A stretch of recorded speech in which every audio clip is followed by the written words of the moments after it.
Hey viewers, Hexcraft here. Before we get started, quick thing. The first two skins in this video, they were recorded during the season of Noxus, the Road to Noxus. I kind of didn't have anything else to pair them with, and I had those recorded long ago, so they just been sitting here. So yeah, just want to explain why the map looks like it's the Noxus map and not the current one we have, Cryonia. But yeah, that's out of the way, let's get into it.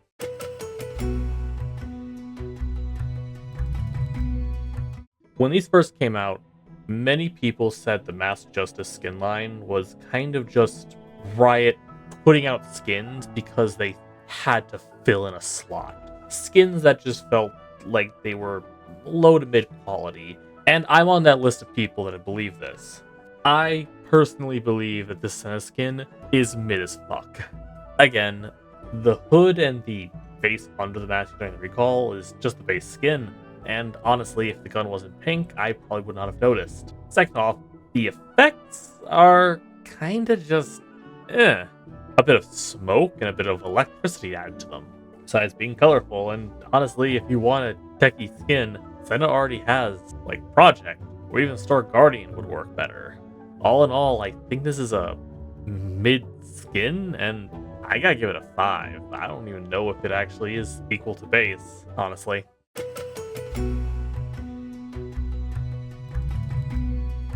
The Yone skin is also really weird. Normally, when it comes to the details in a Yone skin, one of the things that immediately catches the eye is that the sword for the Asakana, which I think I'm pronouncing that right, it's supposed to stand out from the rest of the model. Sometimes also part of his mask as well. The problem is, in this skin, the sword and the arm that stands out is actually his normal sword. So, yeah. That's a weird detail, but also it feels like they're trying to be a Blue Ranger and a Red Ranger at the same time, and I feel like the blue just overshadows the red too much, unless you're literally moving in one specific direction where the red is shown. Most of the time, the blue will probably cover it up. The hair is also just jarringly weird, especially during the recall when he takes the mask off, and it kind of looks more like a mullet. Finally, in effects-wise, instead of being a good combination of the two colors like I was hoping this would be, just like the skin, it's one color overpowering the other. The Q is primarily just red, the E is primarily blue, but at least it's more balanced, I would argue, than the others. The W, again, mostly blue, but the only thing that catches your eye is the red slash, not really the entire blue cone as well. And during the ult, again, you'll see the rings of blue, and maybe you'll notice the red, like, slashes at the bottom, but yeah, all in all, it's also just a bunch of extra smoke added to it. I gotta give this a 5. I really don't think this is a good skin. It just feels like a waste.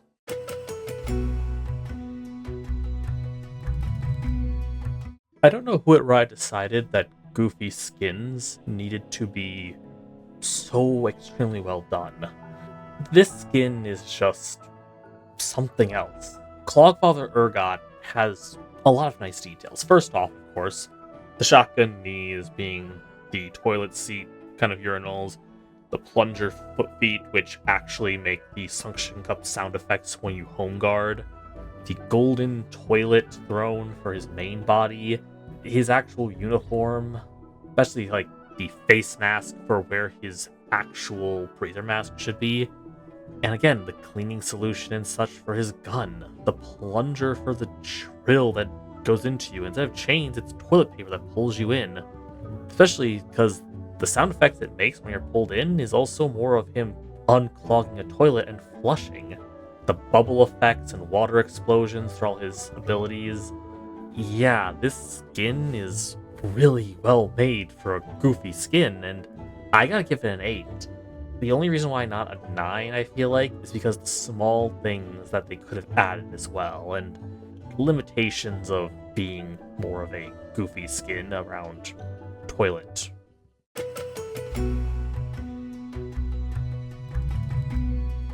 Like, seriously, like, what is with these jokey skins and getting really good quality to it? Again, first off, the model. For a pool party skin, of course, you got the swim trunks, you got the little details, things up on the beach, sandcastle on his back, bucket on his head. All the details are great. When you break his passive, which I didn't show here, the sandcastle actually breaks and a bit of it floods. Faces actually highlight a bit more like sad/angry looking. All in all, great details. Then you move on to the Q. Throwing the life preserver and it skid through the water instead of bringing up stone is a cool concept. His area slam, basically bringing up water and debris from the beach. His enhanced auto attacks, causing his fist to become water as he punches waves that crash into the sand lines. And his ultimate, riding his surfboard into the player, causing a sandcastle to peer upwards and knock you up, even flinging off the bucket. Well, not actually flinging it off, but giving off the idea that it comes off. All in all, this is a really good model, and it's hard to say where it belongs. On one hand, I want to praise Rioters for making this skin because they took the shitty thing that is a Malphite model and made a really good skin off it. That deserves a 9. The biggest problem, however, it's still on the classic Malphite model, meaning when Malphite gets updated, this can be so much better. Seriously, that center castle is more of a head than Malphite's actual head feels like. All in all, it's hard to say where this belongs because the limitations of Malphite's current model, I feel, drags this down a peg. Again, personally, I think this is the best Malphite skin, but I have to give it an 8 because the limitations still hold him back. And I hope when Riot does give him a update, they actually give this more of details to this, which hopefully will boost it up.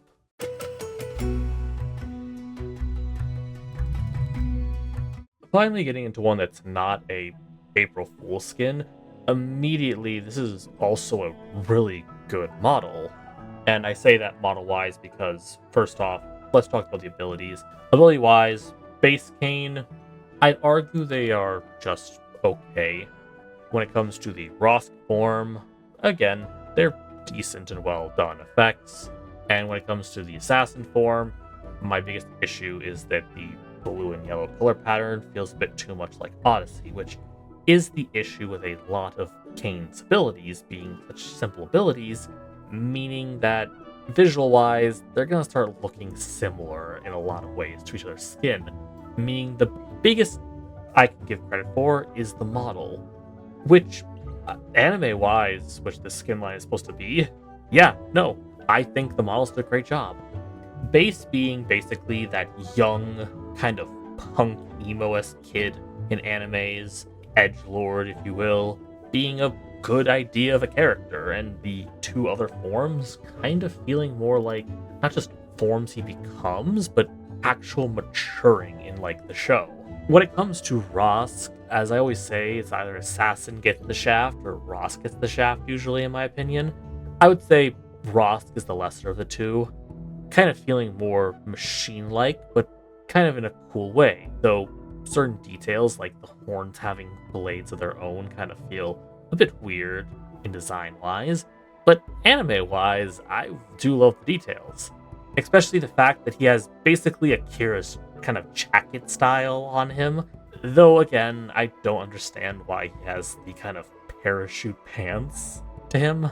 All in all, I feel like he is the lesser of the three, but of course, the Assassin has to take the cake, because it is very much just a what if there was an older version of the base.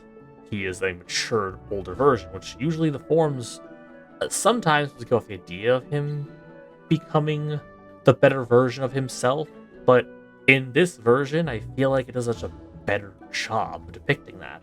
This is the older version that matured and became stronger.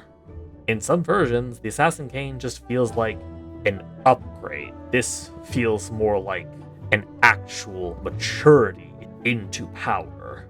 Design-wise, I think it's great. Again, the only thing holding this back is the effects. So, I gotta give it a 7.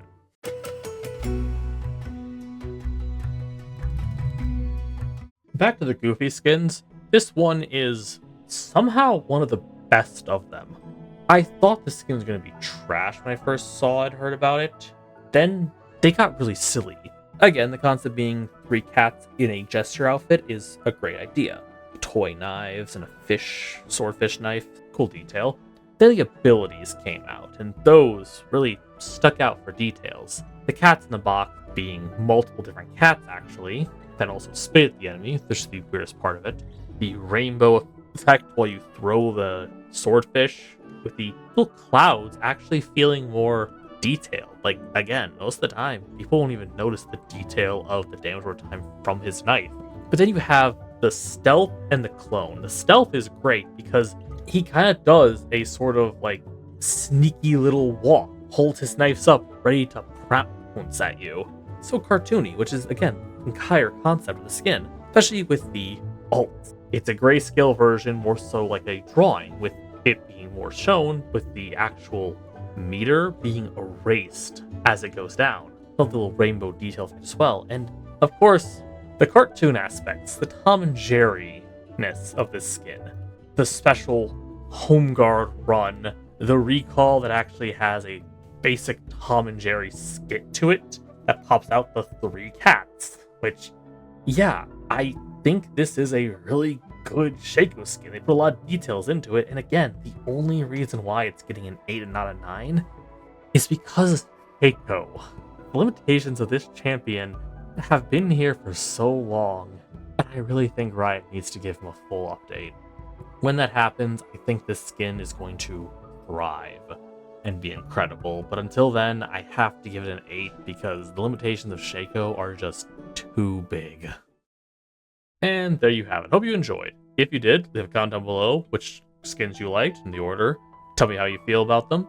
Comment down below a champion you'd like to see. Follow me on my socials. Like and share if you will. Subscribe for more, and I'll see you around. Peace.